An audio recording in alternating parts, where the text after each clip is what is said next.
So at the start of this year, I started a new craft, a new hobby of slow stitching, and depending on how you found this video, you may already know more about slow stitching than I do, or maybe you've never heard of it before. And for the purposes of my videos, all you need to know is that it's hand sewing.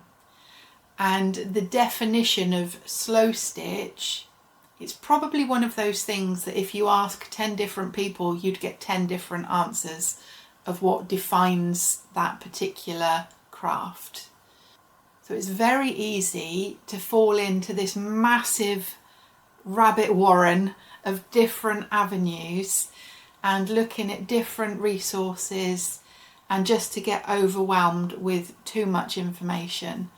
So for me, to try and limit it to just one rabbit hole, not a whole warren, I've mostly just been watching one channel on YouTube for my inspiration and for the knowledge that I've learned so far.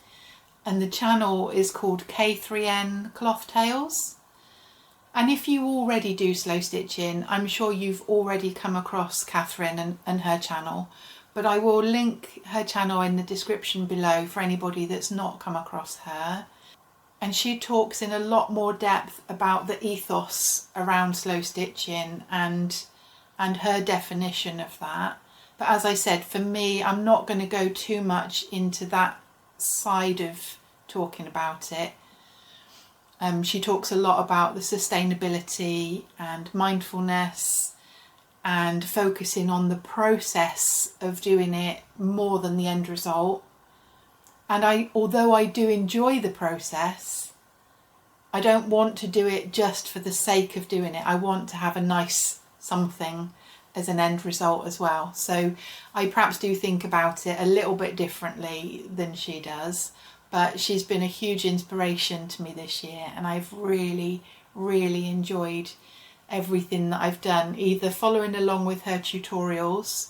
I've got a couple of things to show you today that I've made directly from following her tutorials, but also just the inspiration of, you know, she teaches the basic skills and then very much encourages everyone to, you know, take it in their own direction. So there are also a couple of things that I've made partly from what she's taught me and partly just my own thing. So that's probably a long enough introduction. So let me show you a few of the things that I've been making this year. So the very first thing I made following one of Kathryn's tutorials was this cute little pincushion. And I don't know if I've pronounced it right, but it's a biscornu pincushion, and I just love the shape of it. It looks complicated, but it's literally just made with 2 squares. And for this one, I almost exactly followed Kathryn's tutorial, but she'd put a button in the centre of hers to sort of pull the middle part in. But for this one, I just did like a cross stitch using embroidery thread. And the reason I did that was because I intended to use this pincushion on my lace pillow. And rather than it just being a loose pincushion, it kind of gets skewered to the lace pillow with a big pin. So that's why I decided not to put a button in the middle. But then after that, I did make 2 more where I did include the buttons. And so these are more like the ones that Kathryn did. And you can see on this one, the same as on the first one, the stitching is on the outside. But when I did this one, I thought I would try and do it in a more traditional way so that the stitching was hidden on the inside. So then there's just one edge here, which was the bit that was left open to stuff it and then was stitched from the outside. But actually I think I prefer the look of the ones where it's stitched on the outside. So then after I'd done these 2 with the buttons, I then also did another 2 without squeezing in the centre. So at that point I thought, I think you've got enough pincushions, Laura. Time to move on to something else. So the next thing I'll show you is this little bag, and as you can see, it's got a square base, and I've sort of done a running stitch around on the base, and it just gives the base a little bit more body to it, like it's a little bit more substantial. It just, the fabric is no thicker, you know, I've not put any padding or any thicker material on the bottom, but just the act of doing the stitching just makes that fabric slightly firmer than the sides. And if you could just take a moment to admire the fact that these cords exactly match the fabric, and that's because they're made out of the same fabric. So if I just open it up and show you the inside. Now this is quite bright compared to what I would normally be attracted to, but I had this pair of tea towels which had obviously matching colour dots, but just at 2 different sizes, and I just thought that would work really well for like the outer and the lining. As I mentioned, the cord itself is made from some of the same fabric, and this is also something that I learnt to do on Kathryn's channel. There is one thing about this though that I wish I'd done slightly differently. I should have paid more attention to the instructions instead of thinking I knew a better way. So on Kathryn's bags, these are what she calls a rice bag. Not that I'll be storing rice in it, but that's what it's called. Her little channel that she'd made for the cords to go through were much narrower, and in my wisdom I thought it would be better to have a wider channel for the cords to go through. And while that's fine when you pull it up, it does make it harder to open. Now maybe that's a good thing if you've got something in there that you want to keep super secure, but it is a little bit awkward. I'm assuming that will loosen up a little bit as the cords kind of get worn in a little bit more. But yeah, so you can, the cords are long enough when it's pulled up that you can also tie it in a bow. So that's my little rice bag. It wasn't the next thing I made after the pincushions, but because it was something else that I'd made directly from a tutorial, I thought it was appropriate to show it after the pincushions. Okay, so let's move on to a couple of other things that I made which were a little bit more in my own style. So using what I'd learnt from Kathryn's channel but making my own thing. So these are both like little books. Which one shall I show you first? I think I'll show you this one first. So again, we've got this twine, which is the same as what was used on the rice bag. And yeah, as I've already mentioned, that was something that I learned how to do from Kathryn. And then if I show you, oh, I've got a bit of fluff on there, let's get rid of that. If I show you the outside first. So we've just got multiple layers of cloth. So I've got a white backing, and then there's a beige, which sort of almost the exact same size as the backing, just slightly smaller. And then on top of that, patches of other fabrics stitched on in various different ways. And there's some French knots on this bit in the centre of the flowers. And I've just picked out sort of some of the colours from the fabric to do the extra stitching around. Okay, so let's have a look at the inside. And as you can see, I've left the back of the stitching all exposed, and this is not necessarily a technique but a way of thinking that I've sort of learnt from watching Kathryn's videos, that you know, don't be embarrassed about the messy back of your stitching. And I like the way she refers to the back as the backstory, because it's kind of like all this is necessary to achieve what you see on the front. So, you know, why hide it?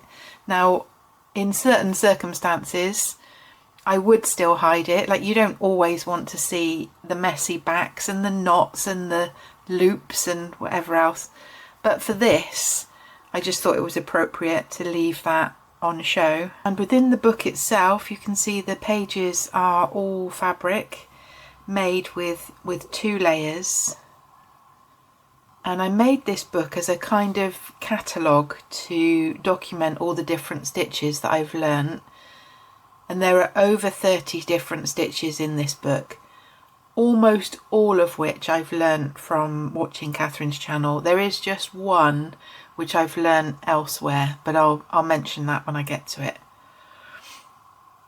Because there are so many different stitches here, I'm going to try and go through this pretty quickly and not go into too much detail about how each stitch is done. The Kathryn's channel is linked in the description, but obviously there are going to be too many individual videos for me to link. So if you do go to her channel, the 2 main playlists where you can find these stitches are in her, I think it's just called Slow Stitches or Slow Stitching, and then her tutorials. So those are the 2 main playlists to look at. Okay, so on this first page, we've just got running stitch, which I already knew how to do, but it's an appropriate place to start. And then I just added some text as well, just with slow stitch 2025. This one is seed stitch, so these little individual stitches, which are very similar to running stitch, but they're just done in random directions instead of being in a row, and some of them are done multiple times so that they stand out more or stand up more. And then we've got cross stitches, some of which are what I think of as vertical. I mean, they're vertical and horizontal, but you know, I think of them as vertical, like a plus symbol, and then obviously the usual diagonal. And there was 2 different ways that I did this. So for example, on this one and this one, I did a complete cross stitch and then moved on and did another complete cross stitch. So the placement is a little bit more random. And then on these 2, what I did was like a row of stitches with the first half of the cross, and then come back with another row of stitches to do the second half of the cross. So these are a little bit more in lines, especially on these ones. These ones still look a bit random, but I did do them kind of half one way and then half the other way.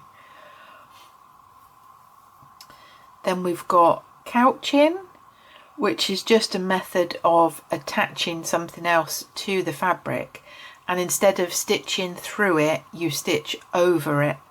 So this top one, I've just got a chunk of the fabric kind of in a roll, just stitched down. The same here, but done in a circle. And then I tried to use string to do couching lettering, to actually say couch, but when I got to the C, it was a little bit awkward. I have since used the couching method to do lettering, but just using embroidery thread, not string. Then here we've got blanket stitch, and you're probably already familiar with, you know, the standard blanket stitch around the edge of something. But here we've got like a ring of blanket stitch, and then another ring and another ring, and it gives this kind of slightly cobwebby kind of look to it.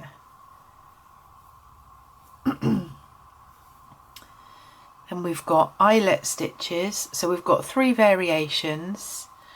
This first one is purely decorative. It's just the stitches through the fabric and just leaving a circle of unstitched fabric in the middle. This next one is actually a hole, so you cut the hole first and then do your stitching over the edge of the cut fabric. So this is more like what I would think of as a traditional eyelet that's actually usable. And then this one is sort of a combination between the two, because as you can see from the back, the back fabric is still intact.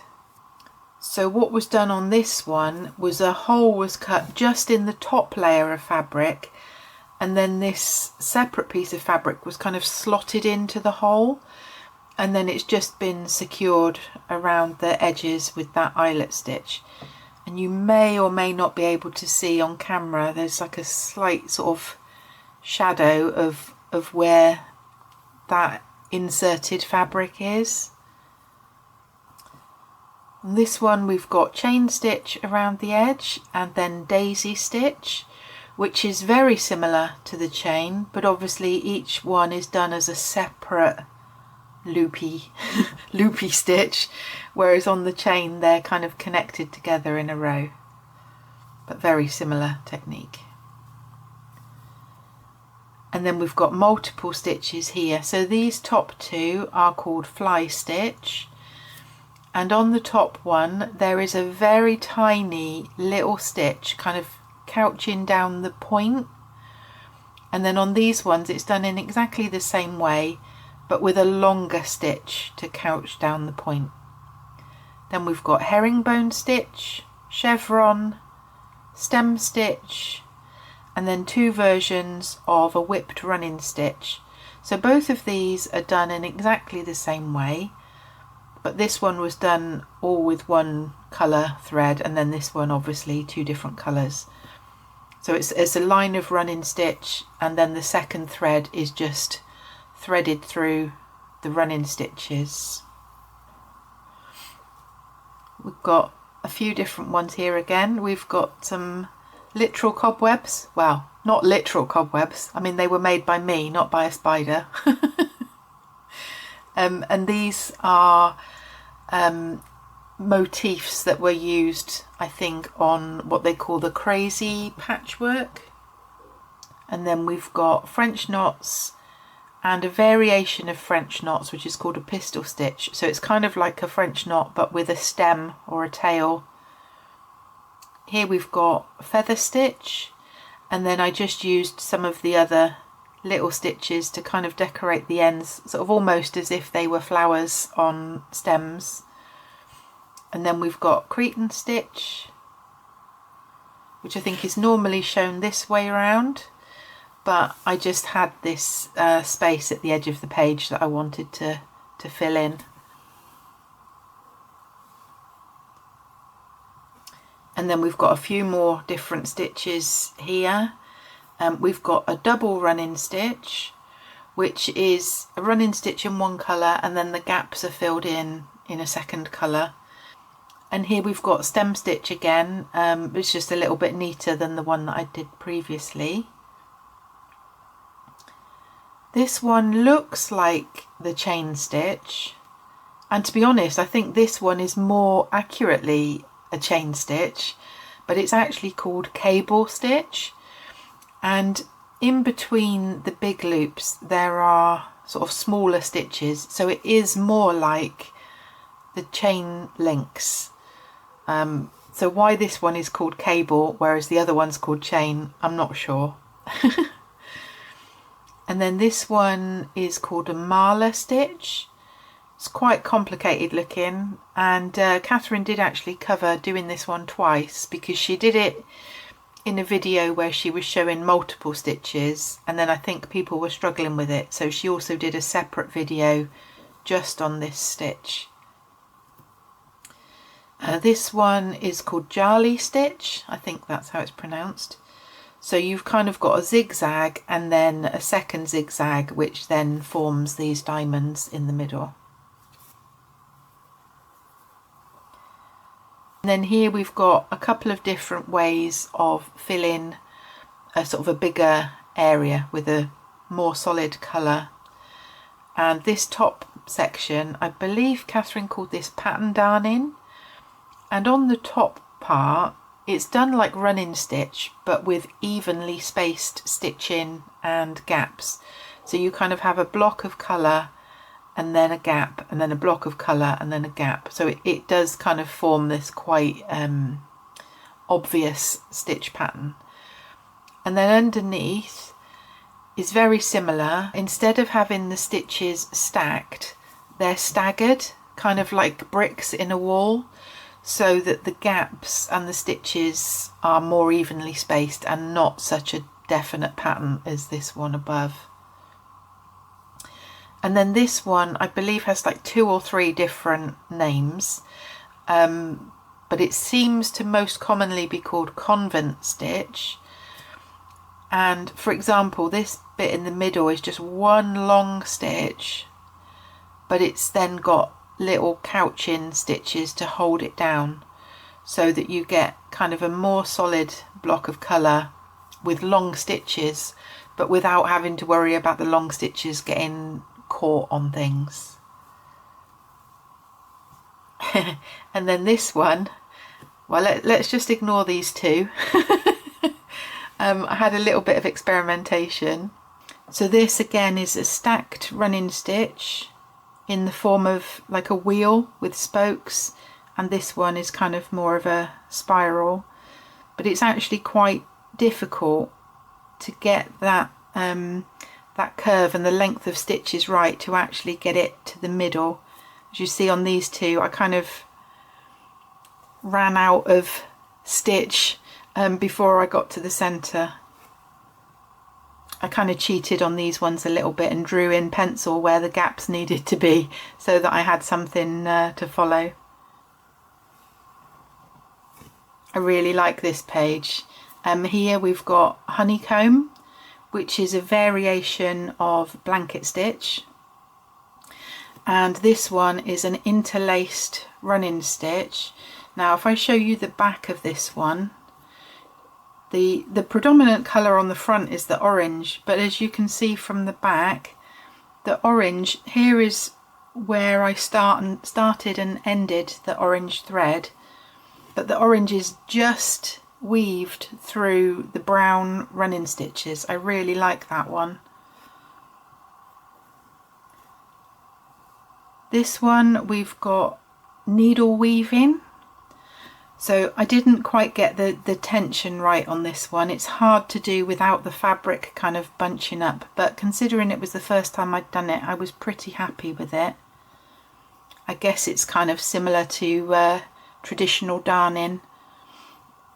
And as you can see on the back, the only stitches that go through the fabric are around the edges. We've got, again, a few different variations on here. This one is called a ladder chain stitch, which can be straight or round a curve. And then we've got a 2-colour variation of the fly stitch, which I showed earlier. 2 variations of the herringbone stitch with additional colours added. This one is a variation of the Cretan stitch, which is basically just you sort of do it and then do it again, kind of staggered. And then this one is a variation of the blanket stitch, so you just do a row of blanket stitch and then come back the other way and do a mirror image. And as you can see on these two, I've experimented with adding a little bit of extra decoration with the French knots and the pistol stitch and the little daisy stitches. And then the last page, currently, I really like this page. I have actually got something else to add here, but I'll mention that in a second.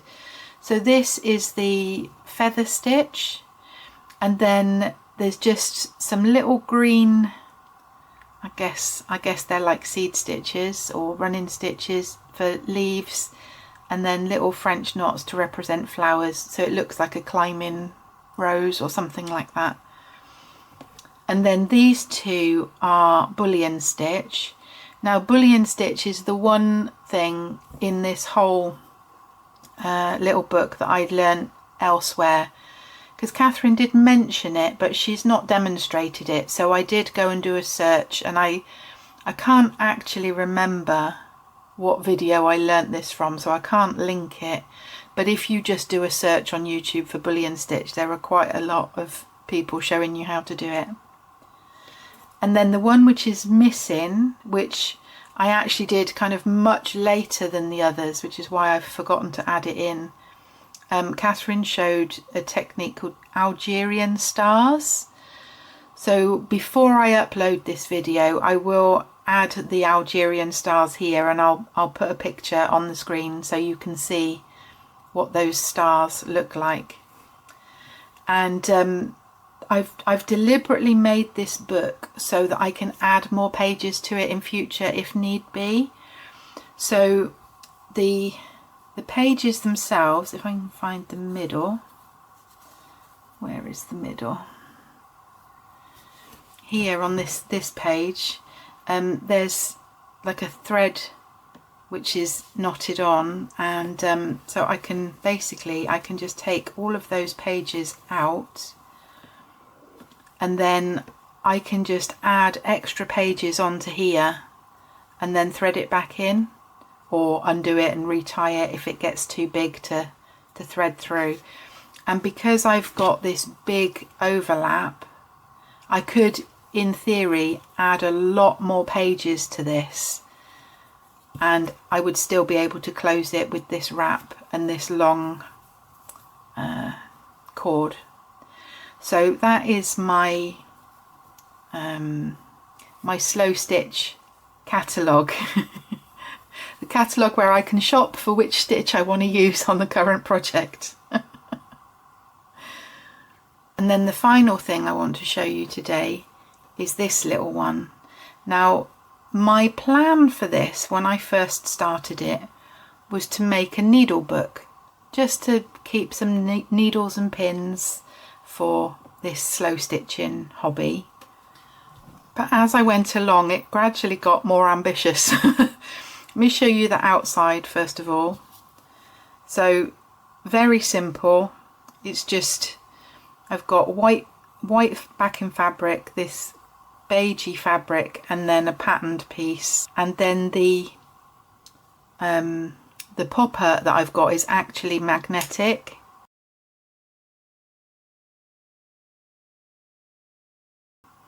So when I open it up, I'll talk about this bit in a minute.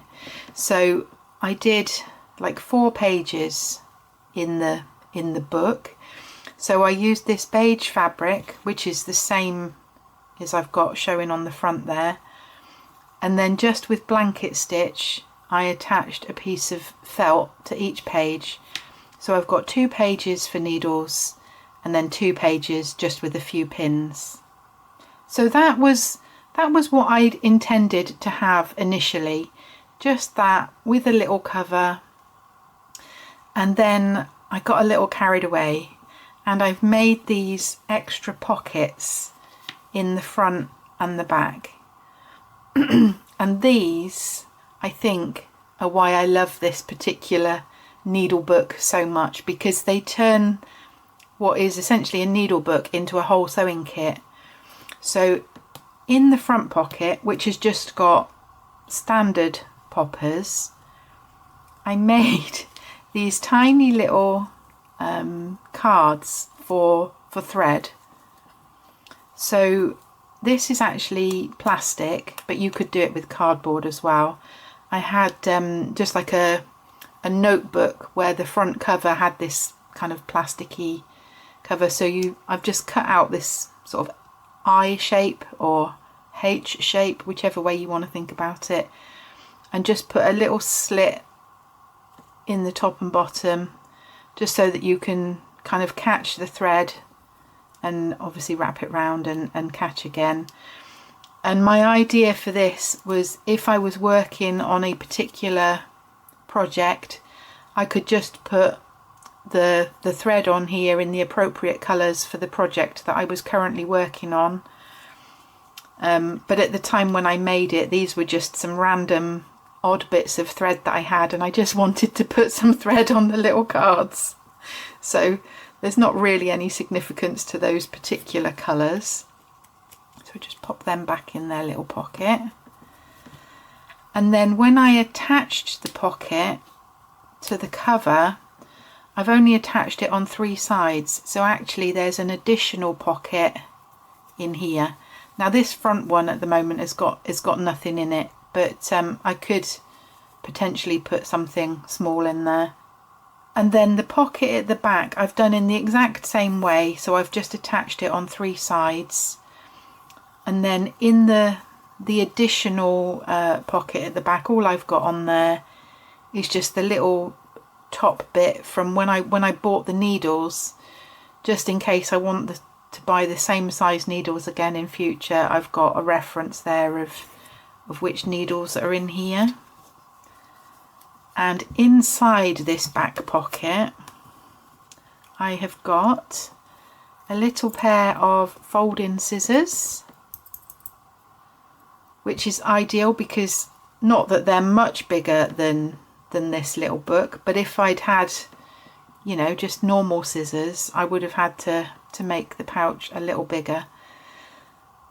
They're not the best quality, and they're not the easiest to fold up. So if I'm using this at home, I just use my normal scissors. I don't fight with the folding ones, but if I'm out and about, then that is ideal. And then the other thing that I've got in this little pocket is a little needle threader, and I could even, to be honest, I don't even really need the scissors, because this particular needle threader, as well as having the loop on this end for threading, it's also got a little blade in this gap for cutting threads as well. So there you go, those are what I would call the standalone projects that I have made since discovering slow stitching in January this year. But I've also been working on a year-long project, which I will be doing a series of videos about. Now I've actually already recorded the first video in that series, but I thought it would make sense to show you these little ones first before I launch into a series. So I hope you've enjoyed seeing these little projects, and I hope you will go and check out Kathryn's channel, because she's been a real inspiration to me this year. Thanks for watching, and I hope you'll be back soon to watch the start of my series for my big project. Bye for now.